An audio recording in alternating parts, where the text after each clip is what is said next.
สบายดีทุกคนมื้อนี้ลาน้อยสิพาทุกคนไปเบิ่งโรงงานผลิตทองแดงที่ว่าเป็นแผ่นเป็นแท่งที่ว่าเพิ่นนำส่งออกเนาะอันนี้แม่นโรงงานที่ว่าเพิ่นผลิตทองแดงอยู่บ่อทองคำบ่อทองแดงเซโปนเมืองวิฬาบุรีแขวงสะหวรรณเขตเนาะ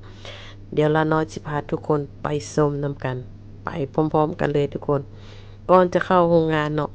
ต้องมีราวการ์ดหรือว่ารปภมาเอาบัตรเพราะว่าต้องมีบัตรพนักงานแล้วเพื่อนเอาบัตรเฮาไปสแกนก่อนเข้าโรงงานทุกๆครั้งเนาะเพราะว่าละน้อยสิออกไปทำงานอยู่นอกเขตสถานที่คือละน้อยขึ้นปูแต่ละมื้อละน้อยก็ต้องมีการสแกนบัตรพนักงานคือกันเนาะตอนเข้ามาก็ต้องสแกนตอนออกก็ต้องสแกนเนาะอันนี้แม่นขั้นตอนก่อนจะเข้าโรงงานเนาะทุกคนเนาะ เดี๋ยวเราน้อยสิพาทุกคนไปชมการผลิตทองคำบ่แม่นทองแดงเนาะอยู่บ้านละน้อยเอิ้นทองซื่อๆเนาะคำก็เอิ้นคำเนาะแต่ว่าฝั่งไทยเพิ่นจะเอิ้นทองเลยเป็นทองแดงเนาะคำเอิ้นทองคำแม่นบ่ถ้าละน้อยเว้าผิดก็ขอโทษขออภัยเนาะเดี๋ยวละน้อยสิพาทุกคนไปชมโรงงานผลิตทองแดง อยู่แขวงสะหวรรณเขตเป็นบ่อที่ว่าใหญ่ที่สุดในระดับประเทศของประเทศลาวเฮาเลยเนาะอันนี้เนาะของสปปลาวเฮาก็เลยก็ว่าได้เนาะเดี๋ยวไปรับชมนำกันเลยเนาะละน้อยไปกับพนักงานที่ว่าเพิ่นเป็นพนักงานมาแต่แขวงเนาะเพื่อมากวดทองแล้วก็กวดทองแดงแล้วก็กวดคำเนาะแต่ว่ามื้อนี้ละน้อยมานำเพิ่นเนาะมาเบิ่งเพิ่นกวดทองแดง เพิ่นมากวดมาเช็กเบิ่งว่ามื้อนี้ได้กี่โตนกี่ตันเนาะแต่ละมื้อต้องมีพนักงานเพิ่นมาประจำแล้วก็มา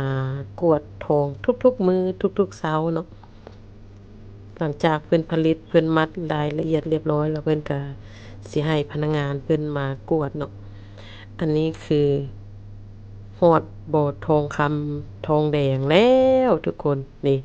ที่เพิ่นผลิตมาเป็นแบบนี้ อันนั้นน่าจะแม่นแม่พิมพ์อะเนาะละน้อยก็บ่แน่ใจเพราะว่าอยู่อ่าวไกลเพิ่นบ่ให้เข้าไปเนาะเพราะว่าย้านเพราะว่ามันเสียงดังเสียงรบกวนหลายๆนี่แม่นแผ่นทองแดงทุกคนแผ่นทองแดงเป็นตันเลยละน้อยมากวดทองนำเขาเจ้าเนาะมื้อนี้เนาะเดี๋ยวละน้อยสิพามาเบิ่งแผ่นทองแดงแต่ละแผ่นเป็นอะไรเนาะมัดหนึงมีกี่ตันนี่แผ่นทอง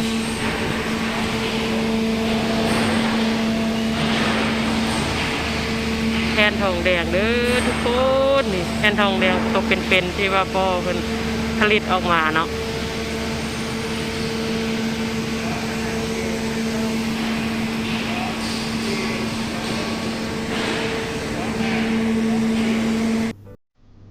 นี่แผ่นทองแด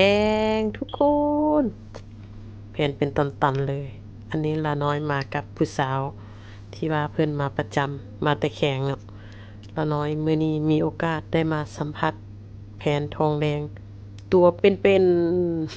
ๆหลายแท้หลายว่านักแท้นักว่าเนาะมื้อนี้น่าจะได้หลายต้นอยู่ ลาน้อยยังบ่ได้ถามเพิ่นว่าเพิ่นได้กี่ต้นเนาะมื้ออื่นเช้าพุ่นแหละเพิ่นจึงสรุปผลของแต่ละมื้อว่าได้กี่ต้นได้กี่ต้นเนาะแต่ละมื้อรายงานเป็นวันเป็นวันไปเนาะเพิ่นมากวดกับพนักงานที่เฮ็ดเวียกในเขต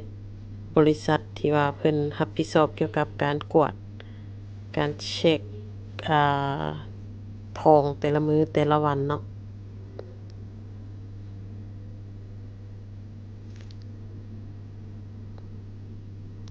โอ้ทุกคนแผ่นทองอลังการงานสร้างเอาบอทุกคนเอาทองบอ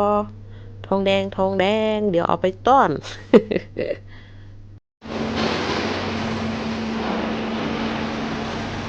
ในบอที่ว่าเป็นผลิตก็จะเสียงดังแบบนี้นะทุกคนนี่น่าจะแม่นแม่พิมพ์เนาะเนาะ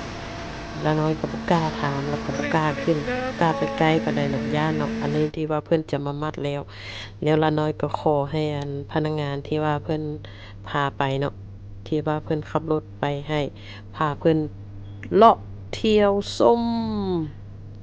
บ่อทองแดงเซโปนเมืองวิลาบุรีแขวงสะวรรณเขตทุกคนเดี๋ยวละน้อยสิพาทุกคนไปเที่ยวไปชมแล้วก็ไปพร้อมๆกันเลย Let's go ทุกคนไปเยี่ยมชมบ่อนหม้อต้มทอง โรงงานผลิตทองแดงเนาะไปเลย let's go ทุกคนเที่ยวชมนำกันเด้อเนาะ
เป็นอะไรทุกคนนี่ก็คือ